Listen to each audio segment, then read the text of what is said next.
Hello friends, कैसे हैं आप सब। मैं सृष्टि आप सभी का अपने इस यूट्यूब चैनल पर स्वागत करती हूँ। आज हम क्लास 10 के एक इम्पॉर्टेंट टॉपिक उत्तर दर्पण द्वारा प्रतिबिंब का बनना पढ़ेंगे। हमने अपने पहले लेक्चर में, इससे पहले के लेक्चर में क्या पढ़ा था? अवतल दर्पण द्वारा प्रतिबिंब का बनना। इस लेक्चर में हम किस टॉपिक पर आएंगे? उत्तल दर्पण द्वारा प्रतिबिंब का बनना, यानी कि अगर हमारी वस्तु उत्तल दर्पण के सामने कहीं रखी हुई है तो उसका प्रतिबिंब कहाँ पर बनेगा। इस वीडियो में हम इसी के बारे में चर्चा करेंगे। तो चलिए हम अपने टॉपिक पर आगे बढ़ते हैं। और ये टॉपिक जो है बहुत ही इम्पॉर्टेंट है, जो बोर्ड एग्जाम में अक्सर ही पूछा जाता है। तो चलिए हम अपने टॉपिक पर आगे बढ़ें। हमारा टॉपिक क्या है दोस्तों? उत्तल दर्पण द्वारा प्रतिबिंब का बनना। यानी कि हम उत्तल दर्पण द्वारा, हमारा जो है कोई वस्तु अगर उत्तल दर्पण के सामने रखी हुई है तो उसका प्रतिबिंब उत्तल दर्पण के आगे या पीछे कहाँ पर बनेगा, इसके बारे में इसमें देखेंगे। फर्स्ट हमारा क्या है? हमारा टॉपिक क्या था? उत्तल दर्पण द्वारा प्रतिबिंब का बनना, यानी कि उत्तल दर्पण से प्रतिबिंब कहाँ पर बनेगा इसके बारे में है। Formation of image by convex mirror. Formation of image by convex mirror. तो इसके लिए हमारे पास दोस्तों दो स्थितियां होती हैं। फर्स्ट क्या होता है? जब वस्तु हमारे कहाँ पर रखी होती है? अनंत पर रखी होती है। और सेकंड क्या होता है दोस्तों? जब वस्तु हमारी अनंत तथा ध्रुव के बीच में रखी होती है। तो दोस्तों सबसे पहले हम अपना फर्स्ट टॉपिक देखते हैं कि जब हमारी वस्तु कहाँ पर रखी हो। जब हमारी वस्तु अनंत पर रखी हो तो उसका प्रतिबिंब उत्तल दर्पण में कहाँ पर बनता है। तो चलिए हमारा फर्स्ट टॉपिक क्या है? जब वस्तु अनंत पर रखी हो। तो जब वस्तु अनंत पर रखी होती है उसके लिए हम सबसे पहले किरण आरेख खींचते हैं। मान रहे हैं ये कोई हमारा उत्तल दर्पण है। ये क्या है दोस्तों? ये कोई हमारा उत्तल दर्पण है।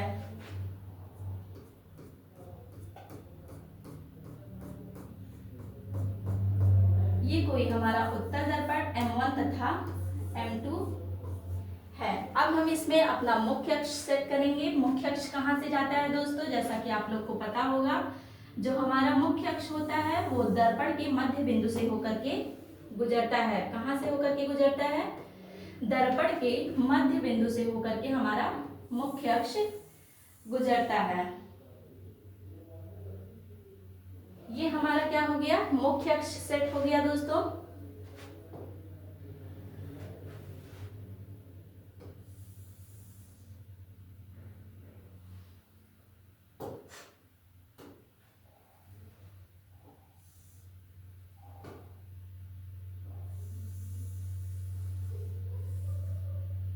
ये हमारा क्या सेट हो गया दोस्तों? मुख्य अक्ष सेट हो गया। अब हम क्या करेंगे?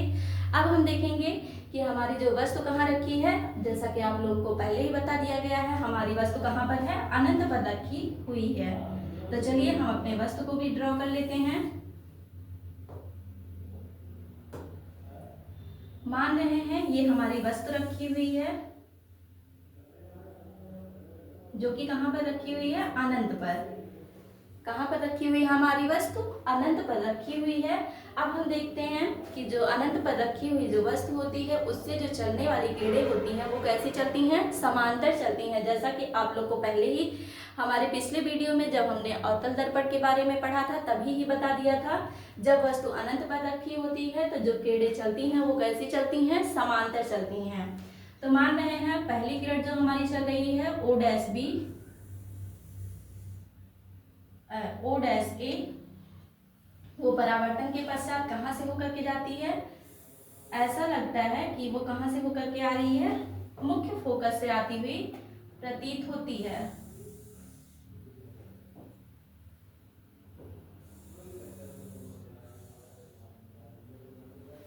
और दूसरी किरण जो है ये भी मुख्य अक्ष के समांतर चलेगी।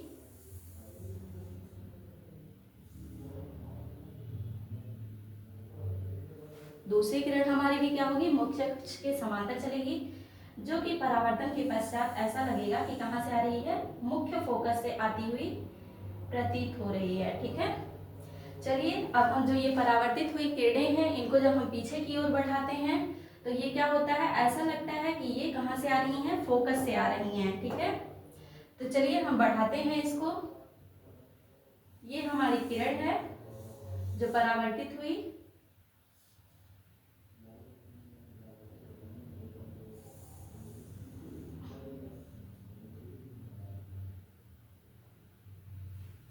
आप लोग को दिख रहा होगा दोस्तों, ये जो दोनों परावर्तित हुई किरणें हैं वो कहाँ से आ रही हैं, मुख्य फोकस से होकर के आ रही हैं। कहाँ पर कट हो रहा है, यहाँ पे।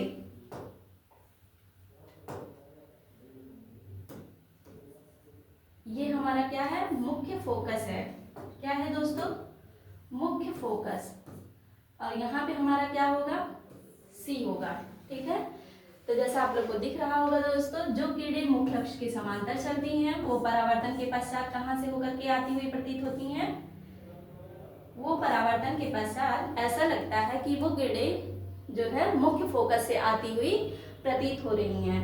तो जब हम इन किरणों को, जो परावर्तित हुई किरणें हैं, जब हम इनको पीछे की ओर बढ़ाते हैं तो ये कहाँ पर जाकर के काटती हैं, ऐसा लगता है कि ये मुख्य फोकस पर काटती हैं, जिससे हमको क्या मिल जाता है, हमारा ये मिल जाता है कि हमारा प्रतिबिंब कहाँ पर मिलेगा। जैसा कि आप लोग को दिख रहा है दोस्तों, जो ये दोनों किरणें हैं वो कहाँ पर काट रही हैं, मुख्य अक्ष पर ही काट रही हैं। तो हमारा जो प्रतिबिंब होगा वो मुख्य अक्ष पर ही बनेगा। और कैसा बनेगा, एक बिंदु की तरह। किस तरह बनेगा, एक बिंदु के साइज का बनेगा। और कैसा होगा, क्योंकि ये दर्पण के पीछे बन रहा है, जैसा कि आप लोग को दिख रहा होगा, दर्पण के पीछे बनने के कारण यह कैसा होगा, आभासी होगा। और दर्पण के पीछे है तो ये मुख्य अक्ष के ऊपर बन रहा होगा, यानी कि ये कैसा होगा, सीधा होगा। तो चलिए हम देखते हैं कि ये जो हमारी ओ डैश वस्तु है उसका जो हमारा प्रतिबिंब आई डैश बनेगा वो यहाँ बिंदु F पर बनेगा। ठीक है, जो कि कैसा होगा, एक पॉइंट की तरह होगा। और ये जो परावर्तित हुई किरणें हैं वो कहाँ कहाँ पर पड़ रही हैं दर्पण पर, A और B बिंदु पर। ठीक है, कहाँ पर पड़ रही हैं, A और B बिंदु पर।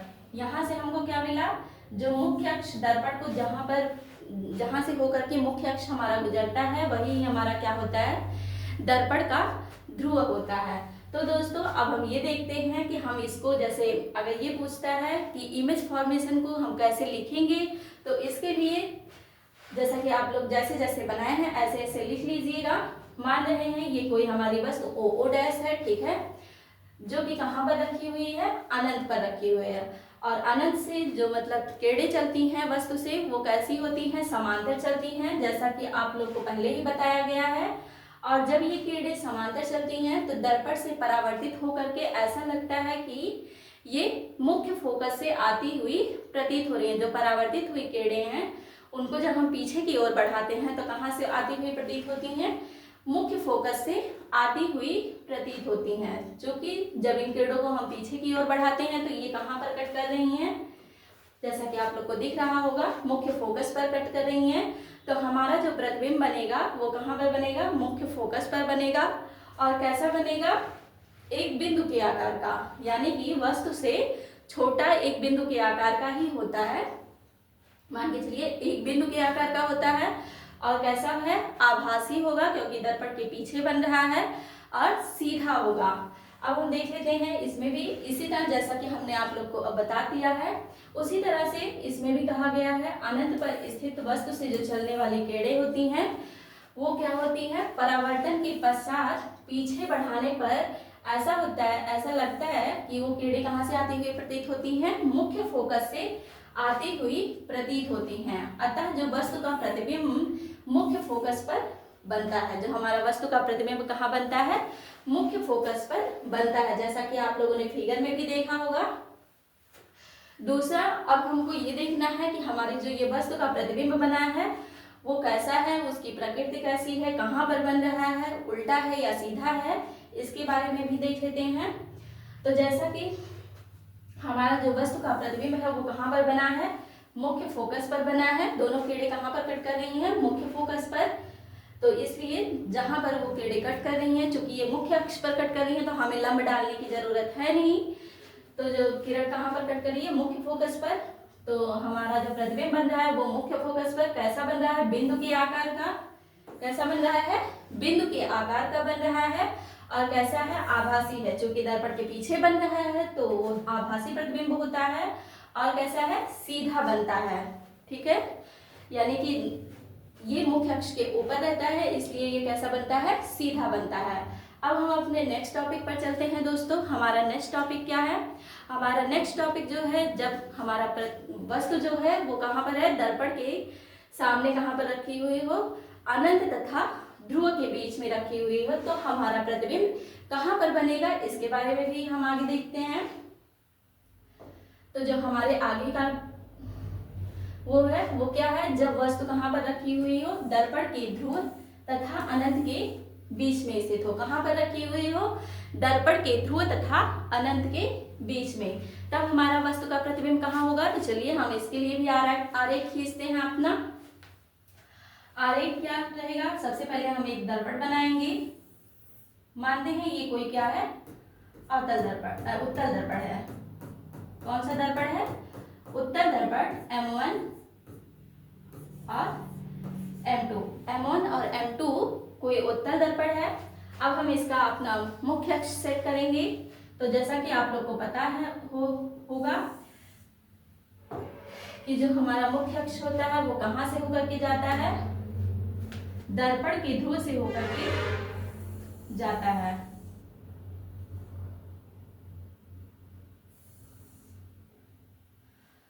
हो गया ना दोस्तों। हमारा जो प्रतिबिंब है वो जो हमारा मुख्य अक्ष है वो कहाँ से होकर के जा रहा है, दर्पण के ध्रुव से। अब हम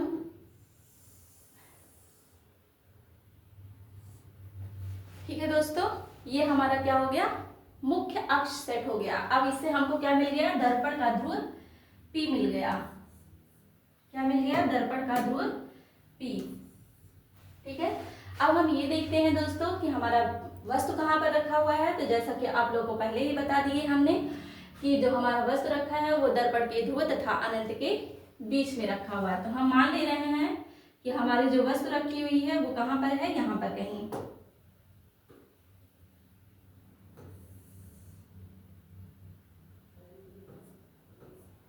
यहाँ पर हमारी वस्तु रखी हुई है जो कि क्या है, ओ डैश। ठीक है, ओ डैश। ठीक है, ओ डैश हमारी कोई वस्तु रखी हुई है। अब हम देखते हैं यहाँ से चलने वाली किरणें कहाँ से होकर के जाएंगी। सबसे पहली किरण जो हमारी आती है वो कैसी जाएगी, मुख्य अक्ष के समांतर। तो जो मुख्य अक्ष के समांतर चलने वाली किरणें होंगी वो कहाँ से होकर के जाएंगी, मुख्य फोकस से आती हुई प्रतीत होती है। अगर आप लोग को किरण आरेख से संबंधित कोई प्रॉब्लम है, यानी कि किरण आरेख से संबंधित नहीं पता है, तो हमने अपने वीडियो लेक्चर पिछले वीडियो में इसके बारे में बताया हुआ है कि किरण आरेख कहाँ से जाएगी, तो वो कहाँ से होकर के गुजरेगी, या फिर अगर मुख्य अक्ष के समांतर चल रही है तो कहाँ से जाएगी, मुख्य फोकस से होकर के जा रही है तो परावर्तन के पश्चात कहाँ से जाएगी, या फिर वक्रता केंद्र से जा रही है तो वो कहाँ जाएगी। तो आप लोग हमारे पिछले वीडियो में जा करके उस टॉपिक को देख लीजिएगा, जिससे आप लोग को यह टॉपिक और भी अच्छे से क्लियर हो सके। तो जो हमारी जो मुख्य अक्ष के समांतर चलती हैं किरणें वो कहाँ से होकर के जाती हैं, ऐसा लगता है अगर अवतल दर्पण है तो कहाँ से आती हुई प्रतीत होती हैं। अगर अवतल दर्पण है तो वो मुख्य फोकस से होकर के जाएगी, और अगर उत्तल दर्पण है तो मुख्य फोकस से आती हुई प्रतीत होती है। ठीक है, तो अगर हम इस किरण को आगे की ओर बढ़ाएं, यानी कि पीछे की ओर बढ़ाएं, तो ये कहाँ पर जाकर के काटेगी, मुख्य फोकस से आती हुई प्रतीत होगी। चलिए हम इस किरण को पीछे की ओर बढ़ाते हैं। जैसा कि दोस्तों हमने इस किरण को पीछे की ओर बढ़ाया तो ये कहाँ पर कट कर रही है, मुख्य फोकस F पर। कहाँ पर कट कर रही है, मुख्य फोकस F पर। ठीक है, अब हमारी जो दूसरी किरण होगी, यहाँ से हमको A मिल जाएगा। जो हमारी दूसरी किरण होगी वो कहाँ से होकर के जाएगी, तो जो हमारी दूसरी किरण है वो जाएगी हमारी वक्रता केंद्र से होकर के। ठीक है,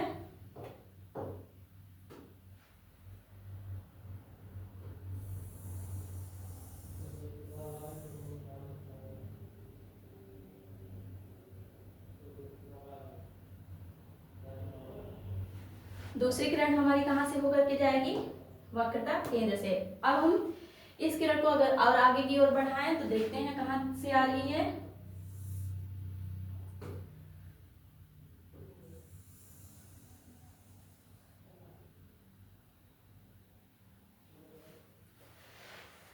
जो किरणें वक्रता केंद्र से होकर के जाती हैं वो कहाँ से आती हुई प्रतीत होती हैं? ऐसा लगता है कि ये परावर्तन के पश्चात, जैसा कि आप लोग को पता होगा कि जो किरणें वक्रता केंद्र से आती हुई प्रतीत होती हैं या फिर जाती है वक्रता केंद्र से, वो परावर्तन के पश्चात क्या होती है, जिस मार्ग से आती है उसी मार्ग पे वापस लौट जाती है।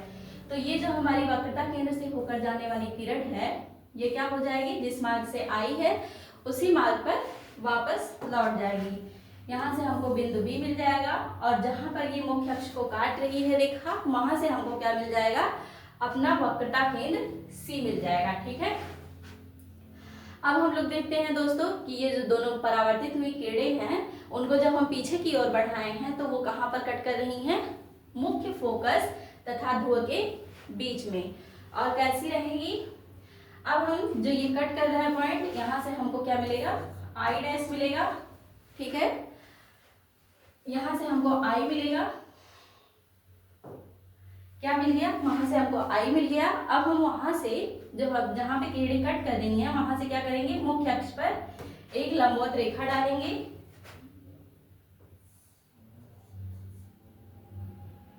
एक क्या करेंगे, लंबवत रेखा डालेंगे।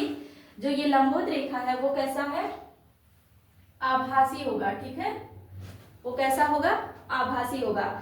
जो ये लंबवत रेखा पड़ रही है वो मुख्य अक्ष पर कहां पर काट रही है, आई डैश पर। ठीक है, और कहां पर है, मुख्य फोकस तथा ध्रुव के बीच में है। यही जो हमारा आई डैश है जो कि लंब पड़ा है मुख्य अक्ष पर, वही हमारा क्या है, वस्तु ओ डैश का प्रतिबिंब है। क्या है, वस्तु ओ डैश का प्रतिबिंब है। अब हम ये देखते हैं दोस्तों कि जो ये प्रतिबिंब है ये कैसा है। तो जैसा कि ये दर्पण के पीछे बन रहा है तो ये कैसा है, आभासी होगा।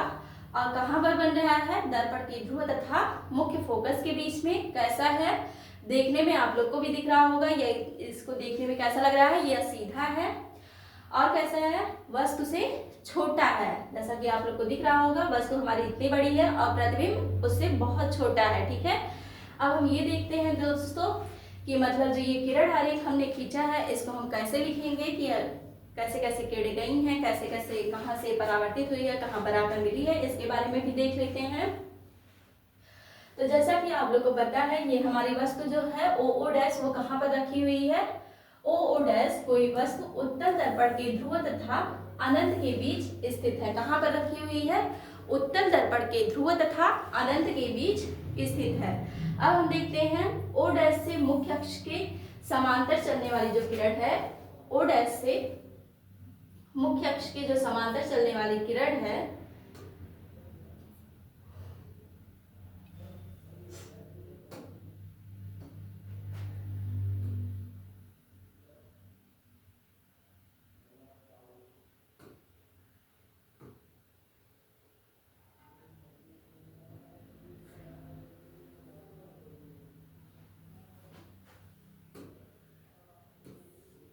जो ओ डैश से हमारा मुख्य अक्ष के समांतर जो चलने वाली किरण है वो कहां से होकर के जा रही है, परावर्तन के पश्चात वो क्या हो जाती है, मुख्य फोकस से आती हुई प्रतीत होती है। यानी जो ये परावर्तित हुई किरण है, जब हम इसको पीछे की ओर बढ़ाएंगे तो ये कहां से आती हुई प्रतीत हो रही है, मुख्य फोकस से आती हुई प्रतीत हो रही है। और दूसरी किरण ओ डैश बी जो है उसको जब हम पीछे की ओर बढ़ाते हैं तो वो कहां से आती हुई प्रतीत होती है, वक्रता केंद्र से। ठीक है, और ये दोनों जो परावर्तित हुई किरणें हैं ये आप लोग को दिख रहा होगा कहाँ पर कट कर रही हैं, मुख्य फोकस तथा ध्रुव के बीच में। अब जब हम जो ये कट कर रहा है वो जो हमको पॉइंट मिला है उससे उसको क्या कहते हैं, आई डैश।